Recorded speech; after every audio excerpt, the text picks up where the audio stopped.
Hello, my most amazing and awesome artists. Today we're going back to our Gallery of Gratitude top secret project. Remember, 5th grade is the only one that knows about this. You were each assigned or chosen a teacher to make a portrait of. This teacher is either a teacher or staff member, it could be cafeteria or office, of Osceola Elementary. You are going to be creating their portrait in clay. So please write on your worksheet your name, your teacher's name, which in this case, of course, I did my own picture, so I did myself and put myself there and what I taught, art. And then I'm going to write a little bit about why I chose them, because clearly I'm the best art teacher in the world. Just kidding. You would put your reason for either selecting that teacher, or maybe you just picked them randomly out of the bin and you didn't get a chance to swap. Just make sure that you've glued your teacher's portrait in that box, written your reason for picking the teacher, and then you need to plan. Artists always plan what they're going to do before they start a big project. In this case, modeling clay is new to us, and some of us might not have as much experience as others. So we're going to plan out how we're going to create that teacher out of clay. So keep it pretty simple. Don't do anything too sketchy, because that won't be possible to do with clay. Break your teacher down into simple shapes, lines, and colors. You will have colored pencils to color your portrait in. Remember, you want to make sure that you're making it simple. Draw the head as a circle, neck as a rectangle, your shoulders as a half circle, but you cannot do a little stick figure. You can't do a full body. In these pictures, nobody shows their full arms or legs, so you're just doing a portrait. A portrait always just shows head, neck, and shoulders. Next, you want to think about that teacher's favorite things, either their favorite colors, their favorite subject, their favorite hobbies, their favorite foods. Think about their favorite things that you want to include last as details in your picture. You included some of those things in a setting in your background, whether you did a pattern like polka dot stripes or tie-dye like I did, or a setting like the beach, or maybe a basketball court. If you created a simple background, then you want to create extra details to add to it last. But if you had a pretty complex and complicated background, then you don't need to do as many extra favorite things if you already included their favorite things in that background. Next, I'm going to break it down into what I'm going to do for the mouth and show it smiling. I'm going to show my pencil necklace because that represents that I teach art, and it'll be really fun to make, but nothing too itsy bitsy or complicated. Making sure that only my shoulders are in there, showing some of my shirt, but not everything. If you're finished, you can color using colored pencils, and you can even color the frames if you want to, and the letters at the top if you've got extra time. Then we're going to start mixing our skin color clay. This is why it's super important to come up with a plan with accurate colors so that you can easily look at the picture and match your clay to it so that you can create easier and quicker than having to come up with that and erase, because you can't erase clay. It's always going to be there. Now I'm going to start mixing my skin tone to match my skin tone in the picture. I start out with a little pinch of white clay, a little pinch of yellow, and a little pinch of brown.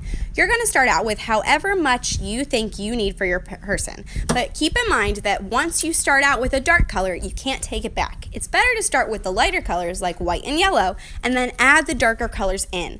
Please don't use a huge chunk. You only need small pieces. If you take too much, you might ruin that clay for others that wanted to mix their own skin color. So I'm just mixing a little bit of time in, and then I can match it to the person. If it's not quite the right skin tone, then I'm going to go back, mix it together again, and decide if I need to add more brown to make myself tanner, or darker pigment in my skin, or if I need to make myself lighter by adding white or yellow.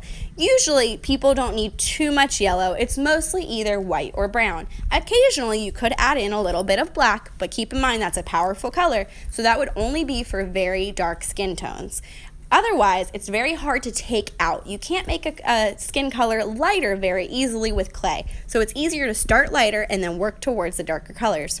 Once you think you've gotten it mixed together, and yes, that takes a lot of smoothing, smushing, rolling around in your hands until you get it, then you're going to break it into 3 little pieces. One piece is going to be to roll a sphere, that's a ball. One is going to be to roll a coil, that's like a clay snake if you've ever made one out of Play-Doh. And then the last one's going to be a little tiny pinch to save for the nose, which I forgot. You'll see me, I do that later. Then I'm going to flatten my head out. You'll notice it's actually really hard to pick it up from the table once you flatten it. So I'm going to take out my portrait from my bag, and I'm going to flatten it right onto that portrait right there. Now it's important that your clay is not coming up from your portrait too much. You need to make sure that it stays nice and flat. If your portrait is very heavy or your background is super heavy, it's going to be so hard to hang up on the wall and it might start to fall down or break. So please make sure that it's nice and flat. If you have any extra clay that needs to come off, you need to take it off. Then I press my face down right in the middle, making sure it lines up with my portrait. Right in the middle there, press it down, turn it over to flatten it, and then I put my neck on there and flatten that. If your neck is too big, you can easily pull off some of that clay. I even have clay tools that I give you today to use to kind of shape that clay, kind of like you're drawing with a pencil into there. So you'll see I use a toothpick to try to straighten up my neck, draw some of that chin back because I lost some of it when I flattened it on the table. Then I'm going to use that little tiny pinch of clay to create a nose. I'm going to pinch it into a triangle shape, an itty bitty triangle shape, because my nose isn't all that big. It's not a Squidward nose, that's for sure. So I pinch it into a triangle, and then I'm going to put that triangle in the middle of my face. Now, if it's too big, you can pinch some and take it off, but it's better to have too much than too little. Then I'm going to pull it off, kind of stick it on. I think it's just about the right size. Now I use my toothpick tool to pick the teacher's nose. Yep, that's right. You get to pick the teacher's nose today. Now make sure that your hands are clean. If you have any little bits of blue on your hands or purple or red, that's going to show a lot when you're working on the skin tone. So please make sure you have clean hands before you pick the nose. I'm going to put that toothpick right up the nose to make nostrils.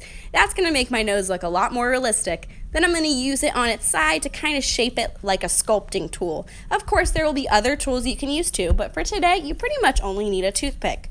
The goal today is just to get that worksheet filled out, your plan ready, and your skin tone mixed. If you don't get to anything else today, it's okay.